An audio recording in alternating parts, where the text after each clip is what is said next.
আজকে অনেকদিন পরে আসলাম একটা খাইতে, ঝালমুড়ি। নিজেরাই ঝালমুড়ি বানাই দিয়েছি, মুড়ি ভর্তা যেটা বলে আমার হিসাবে। মুড়ি ভর্তা করতেছি, এই জন্য মুড়ি নিছি, এখানে পেঁয়াজ কেটে নিয়েছি, তারপরে হচ্ছে কাঁচামরিচ, তারপরে আছে আদা কাটা, আদা কেটে নিয়েছি, আর ধনিয়া পাতা, দ্যাট মিনস সজের পাতা, পরিমিত পরিমাণে একটু লবণ নিয়ে নিয়েছি।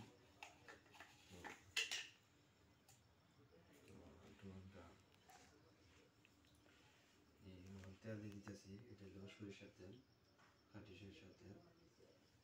সরিষার তেলটা দিয়া এখন মুড়ি ভর্তা খাবো।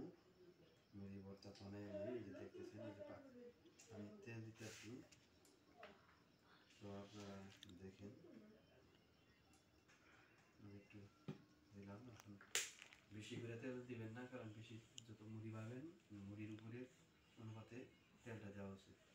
তো আমি এই অনুপাতে তেল দিলাম। তারপরে এখন এগুলো কাঁচামরিচ পেঁয়াজ দিলাম, ধরলেন এগুলোকে ভালোভাবে ডললেন। ডললে সুস্বাদুটা হয় বেশি।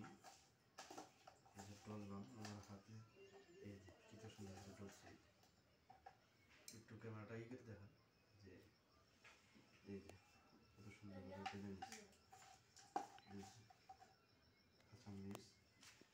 এখন এটার সাথে আবার ধনিয়া পাতাটা মিক্সড করে নিতেছি, দেখেন সুন্দরভাবে। ছোটো কথা এত ইংলিশে ঝাঁস, চোখে পানি বাইরে যেতেছে আমার। দেখেন কত সুন্দর সুন্দর করে নিয়েছি।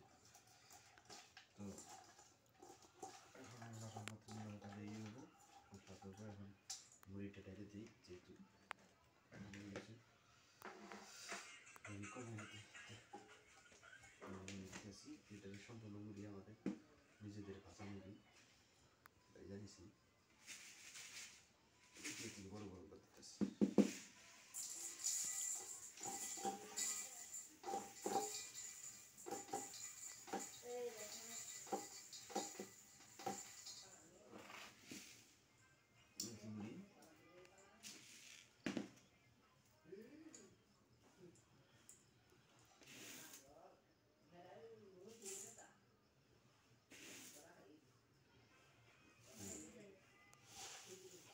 মুড়ি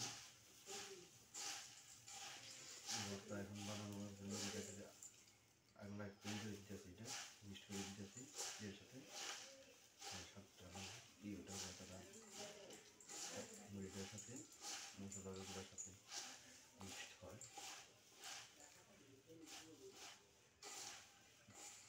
আমার মনে হয় বাটিটা একটু ছোটো হয়ে টিসটা বড় হইলে সুন্দরভাবে করা যেত। আপনার যখন করেন একটু বড় বল নিয়ে নেবেন, কাপড় নিয়ে দেবেন, সুন্দর করে ভর্তাটা। ভর্তা প্রায় শেষের দিকে।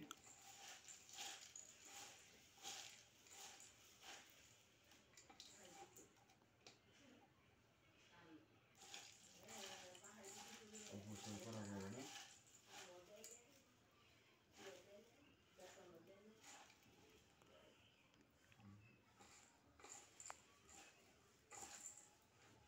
নিজে খাবো, নিজের ভর্তা, এর জন্য কোনো ই করলাম না, যেহেতু কোনো চিনি রাখলাম না, গ্লোভস ব্যবহার করলাম না, যে হাতে খালি হাতে নিজে খাবো, এর জন্য নিজে রাখা হবে। এই জন্য গ্লোভস ব্যবহার করার কোনো প্রয়োজন মনে করতেছি না। তো এখন আর অলরেডি আমার ভর্তা বানানো শেষই থাকে, এখন খাবো ইনশাল্লাহ।